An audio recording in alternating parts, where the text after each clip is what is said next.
Selamat datang kembali di penjelajahan mendalam kita. Kali ini kita mau bongkar bab 6 dari sumber kita, The Myth of the Strong Lead. Fokusnya, ini pas banget nih topiknya, kepemimpinan totaliter dan otoriter. Kita kan sering ya dengar istilah ini disebut-sebut, tapi apa sih bedanya? Maksudnya secara inti gitu, dan gimana mitos pemimpin kuat itu main peran di sini. Yuk kita gali bareng-bareng. Setuju. Dan yang seru dari sumber ini, pendekatannya itu nggak cuma teori melulu. Ada analisis sejarah, terus ada juga pengalaman penulisnya sendiri ketemu beberapa tokoh politik. Jadi nggak kering lah. Betul. Nah, misi kita kali ini yaitu bedah inti dua model kepemimpinan ini. Kita lihat contoh nyatanya dalam sejarah, contoh-contoh kunci yang dibahas di bab 6 ini. Dan yang paling penting mungkin, coba ngerti kenapa sih gagasan pemimpin kuat itu kok bisa menarik banget, tapi sekaligus juga berbahaya. Tepat. Dan sumber ini berusaha banget membedakan nuansanya di sini. Memang keduanya sama-sama menempatkan kekuasaan yang luar biasa besar ya di tangan pemimpin. Akuntabilitas publiknya minim, kalau nggak mau dibilang nggak ada. Tapi ada perbedaan penting yang coba diurai. Sistem totaliter paling nggak dari contoh-contoh sejarah yang dibahas, itu cenderung didominasi satu orang. Dan ya kalau lihat sejarahnya selalu laki-laki. Sementara itu, rezim otoriter bentuknya bisa macam-macam. Bisa otokrasi, nah ini mirip totaliter, satu diktator dominan, atau bisa juga oligarki, di mana kekuasaan itu dipegang sekelompok kecil orang. Semakin oligarkis, secara teori, ada sedikit lebih banyak dinamika internal gitu. Tapi ya tetap aja, jauh banget dari demokrasi. Oke. Kita mulai dari dasarnya dulu deh. Definisinya. Sumber ini kan negasin banget ya. Di dua sistem ini, kekuasaan pemimpin itu ya ampun, jauh banget melampaui batas-batas di negara demokrasi. Legislatifnya sering cuma jadi stempel, yudikatifnya nurut aja. Media, udah pasti dikontrol ketat. Jadi, praktis nggak ada itu namanya pertanggungjawaban ke warga negara. Iya, betul. Nah, kunci pembedanya, ini menurut analisis di buku ini ya, itu ada di distribusi kekuasaan di pucuk pimpinannya. Totalitarianisme itu identik banget sama konsentrasi kekuasaan yang ekstrim pada satu orang. Contoh klasiknya, ya siapa lagi kalau bukan Stalin di Uni Soviet atau Hitler di Jerman. Itu yang sering disebut. Nah, kalau otoritarianisme, spektrumnya lebih lebar. Bisa otokrasi, satu penguasa tunggal, yang perilakunya bisa mirip-mirip pemimpin totaliter, atau bisa juga oligarki. Nah, kalau ini sekelompok elit kecil yang bareng-bareng berkuasa. Di sini mungkin ada potensi pembagian kekuasaan internal, ada dinamika antar mereka. Tapi ya tetap prinsip demokrasinya nggak ada. Nah, ini nih bagian yang agak gimana gitu ya. Istilah totaliter itu sendiri, kata sumber ini, malah pertama kali dipakai dengan nada positif. Sama siapa? Mussolini di Italian terperang. Dia ngomong soal kehendak totaliter kami yang garang buat ngebentuk bangsa fasis.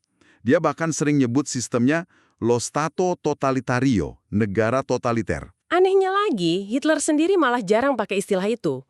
Pemimpin komunis juga nggak pernah nyebut rezim mereka totaliter. Jadi ini nunjukin gimana bahasa bisa jadi alat ya, alat propaganda rezim itu sendiri. Betul sekali. Tapi penting juga kita pahami konsep ini sebagai semacam tipe ideal, model teoritis yang ekstrim gitu.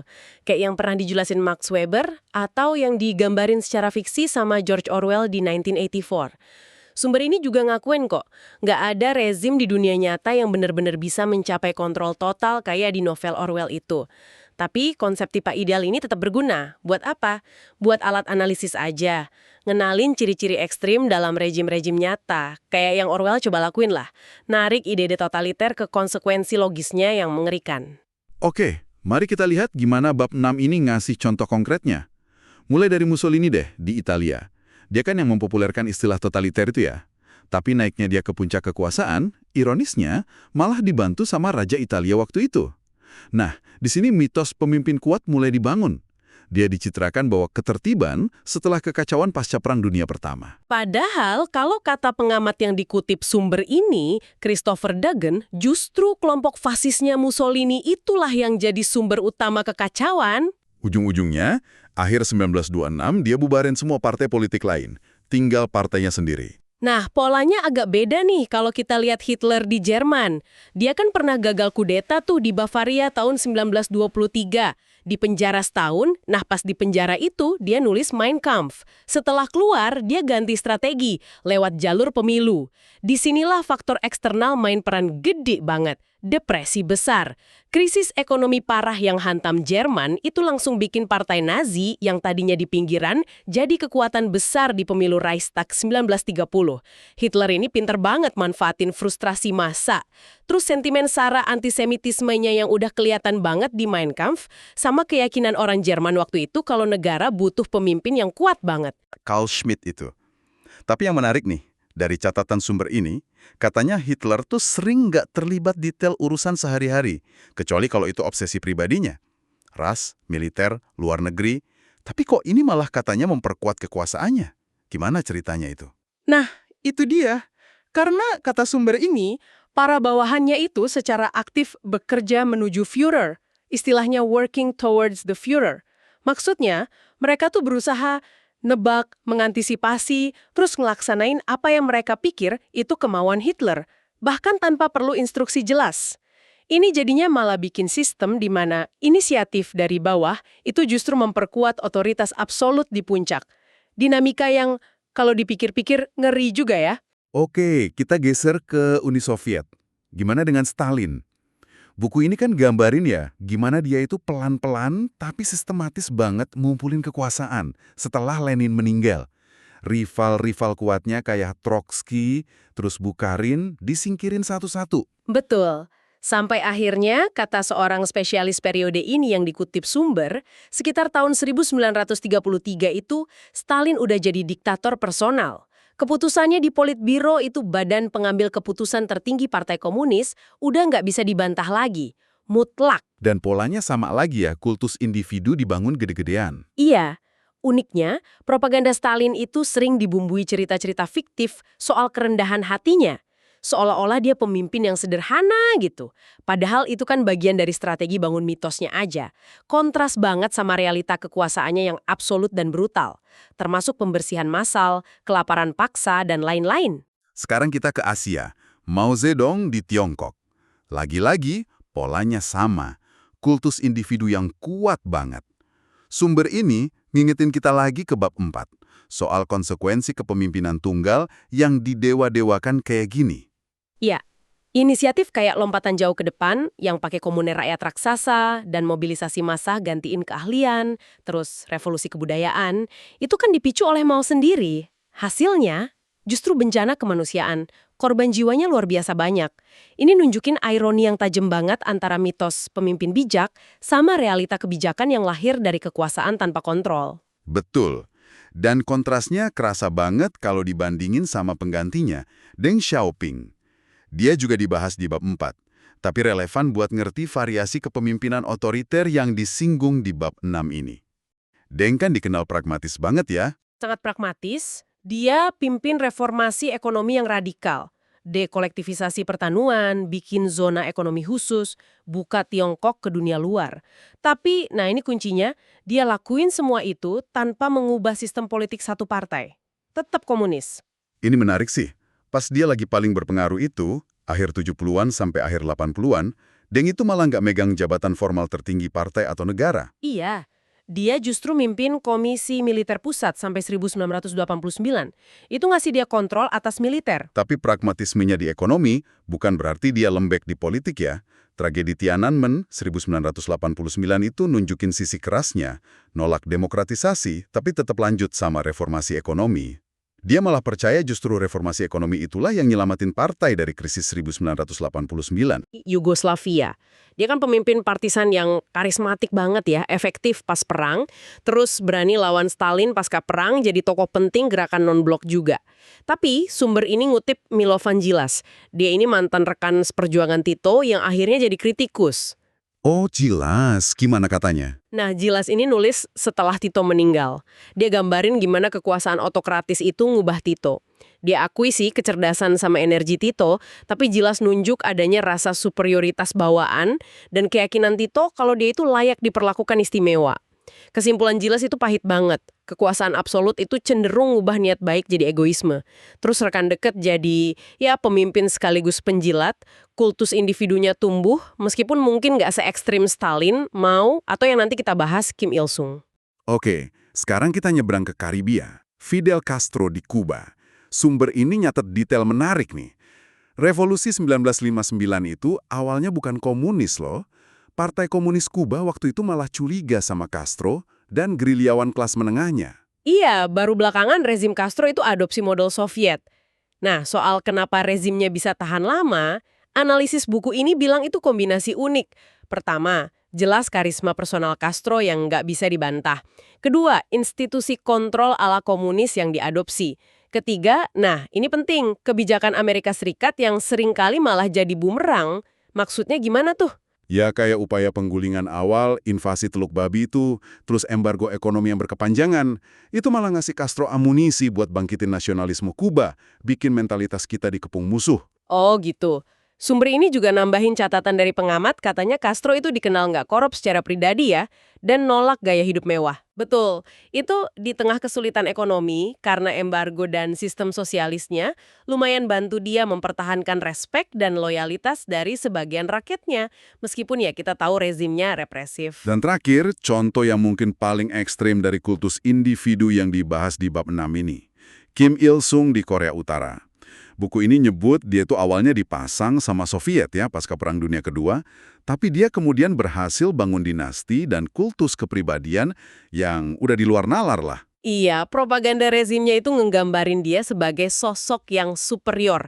Bahkan dibandingin sama tokoh-tokoh agama besar dunia, katanya dia lebih unggul dalam cinta, kebajikan, keadilan. Udah kayak teologi bukan politik lagi. Gila juga ya. Dan buat mempertahankan mitos ini, masyarakat Korea Utara kan diisolasi banget ya dari dunia luar. Ekstrim.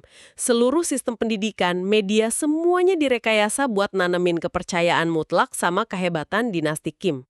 Narasi yang terus dilanjutin sama penerusnya Kim Jong-il dan Kim Jong-un.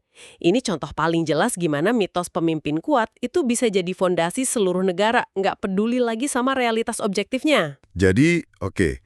Setelah kita lihat semua contoh ini, balik lagi nih ke tema utama buku ini, mitos pemimpin kuat. Bab 6 ini kayaknya puncak pembahasan mitos itu ya, dalam konteks non-demokratis. Pemimpin-pemimpin ini kan emang nyata-nyata megang kekuasaan yang gede banget. Jadi secara harfiah, mereka emang kuat. Terus, mitosnya itu di mana dong? Nah, mitosnya itu ada di narasi yang dibangun di sekeliling kekuatan itu. Narasi bahwa mereka itu bukan cuma kuat secara politik, tapi juga luar biasa bijaksana, berbakatnya nggak ada tandingannya, visioner yang hampir nggak punya celah.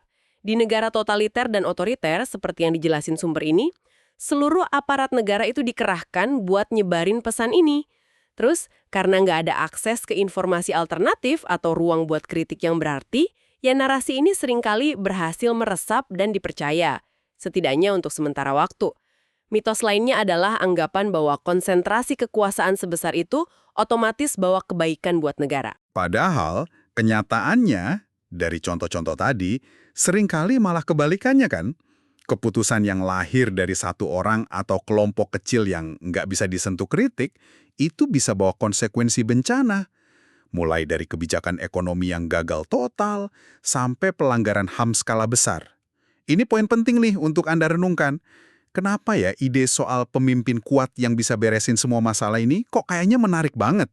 Bahkan, kadang-kadang godaannya muncul juga loh di negara demokrasi. Sumber ini ngasih petunjuk sih, misalnya lewat kasus naiknya Hitler pas depresi besar. Itu kalau lagi masa krisis, entah krisis ekonomi, sosial, keamanan, daya tarik Dan ini juga pengingat penting buat kita semua, bukan? Pas kita dengar janji-janji soal kepemimpinan yang kuat, yang tegas, penting banget buat nanya lebih lanjut. Akuntabilitasnya gimana? Mekanisme pengawasan dan keseimbangan kekuasaannya ada nggak? Dijamin nggak ruang buat beda pendapat dan kritik itu tetap ada? Tepat sekali. Sejarah yang kita bahas sekilas dari bab 6 ini, dari Mussolini sampai Kim Il-sung, ngasih pelajaran yang sama terus berulang. Kekuasaan absolut, bahkan yang mungkin awalnya diraih lewat jalur yang kelihatannya sah atau didukung rakyat, itu punya kecenderungan gede banget buat disalahgunain. Ujung-ujungnya seringkali ya penindasan dan penderitaan buat banyak orang. kekuatan pemimpin itu nyata, tapi klaim soal kebijaksanaan absolut dan manfaat tak terbatas buat rakyatnya, nah itulah yang seringkali cuma fabrikasi berbahaya. Jadi, dari penjelajahan kita di bab 6, The Myth of the Strong Lead ini, kita udah bedah ya perbedaan kunci antara kepemimpinan totaliter dan otoriter. Terutama soal gimana kekuasaan itu terkonsentrasi di satu orang atau kelompok kecil. Kita juga udah lihat macam-macam bentuknya dalam sejarah lewat studi kasus tadi. Dan yang paling penting, kita lihat gimana mitos pemimpin kuat itu secara aktif dibangun dan dipelihara dalam sistem-sistem ini. Mitos ini seringnya berfungsi buat nutupin konsekuensi nyata dari kekuasaan tak terbatas itu, yang mana jauh dari kata bermanfaat buat rakyat kebanyakan. Kekuatan buat maksa kehendak itu memang ada, tapi klaim soal keunggulan moral atau intelektual pemimpinnya itu yang perlu selalu kita sikapi dengan kritis. Nah, ini membawa kita pada pertanyaan penutup nih untuk Anda bawa pulang dan renungkan.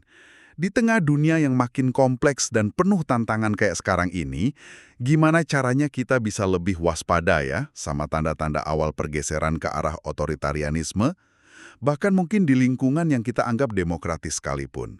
Apa aja sih lampu kuning yang perlu kita perhatiin ketika narasi soal kekuatan dan ketertiban mulai didengung-dengungkan jadi prioritas utama yang berpotensi morbanin akuntabilitas, transparansi, atau ruang buat suara-suara kritis? Coba direnungkan.